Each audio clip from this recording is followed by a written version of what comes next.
Howdy there, it's 2 in the morning, I'm bored as hell. So, in my last video, God, that sounds horrible. In my last video, some guy said I should write more shit or talk about more stuff. So, for shits and giggles, I'm here to do that. I've got 2 books by 2 separate authors that I want to advertise. And, first one up is Mistborn by Brandon Sanderson. This guy is liquid gold. That sounds stupid, but anyway, I've read this guy's books, one of this guy's books before, but it's called The Way of Kings. It is extremely well written. Any of you read Harry Potter? It's that exact same feeling that you're enjoying the depth of this incredibly new world full of adventure and magic and yah.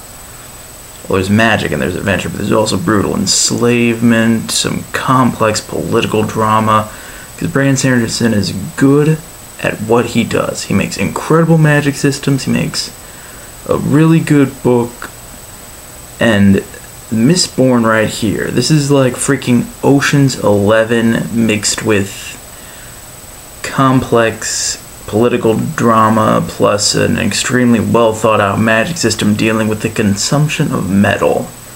Now, how you get started on that thought, I have no idea, but this guy thought this crap out, and I'm just loving every minute of it. Yeah, girl on the front, she's cool, not for kind of lithe, petite, not my thing, but if that's okay, that's his business, that's the author's business. Next up is Peter F. Hamilton.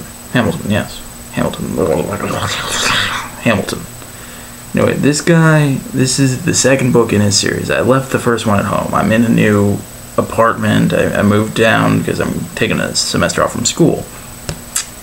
This is The Neutronium Alchemist. The first book is The Reality Dysfunction. Now, Brandon Sanderson's good for fantasy. Peter F. Hamilton is a good sci-fi writer. He's written an interesting series of books before this, I think, and what I'm reading now is it's called the Night's Dawn trilogy, which is the second book.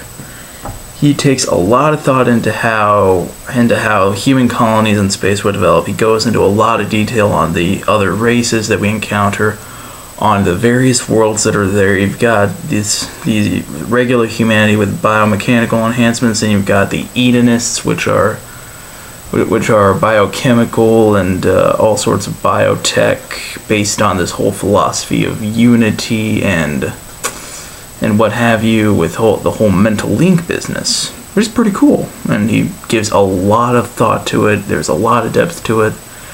My only issue is when I read the first book, there were just these god-awful, horrible spelling errors and issues with transitions. When an Edenist talks to other Edenists, it's in bold, and at the time there isn't really any space between the different bolded bits. You had to sort of guess as to who's talking, and that got kind of annoying after a while. It's a 1,000 or so page book that gets really freaking annoying. So after that, the book has been out since like 1996 or so, so you'd think there'd be a few editors going through that to fix that stuff. That's what they're for, isn't it? I don't know anything about the industry, so that's their business. But anyway, those are my 2 favorite authors right now. Oh, another thing, Brandon Sanderson, this guy here, he's the one finishing the Wheel of Time series. That should say something. It says something to me. I haven't read the Wheel of Time series. I never had the opportunity to get into it. It's been one of those things you want to do, but you never get into. Blah blah blah boom, blah blah blah blah. And with that in mind, I'm tempted to now that he's finishing it. I'm sure the Jordan dude is awesome in his own way. I'm not contesting that. It's just this is my go-to guy right now. Boo boo boo boo. Focus on it. Alright, and that's all I had to say. Doubt anyone's gonna see this, but either way. Also, Coca-Cola. This is the good stuff. The nectar of the gods. If you do not agree with me, that's your business, but you will burn in Coca-Cola hell. So, boo. Signing off.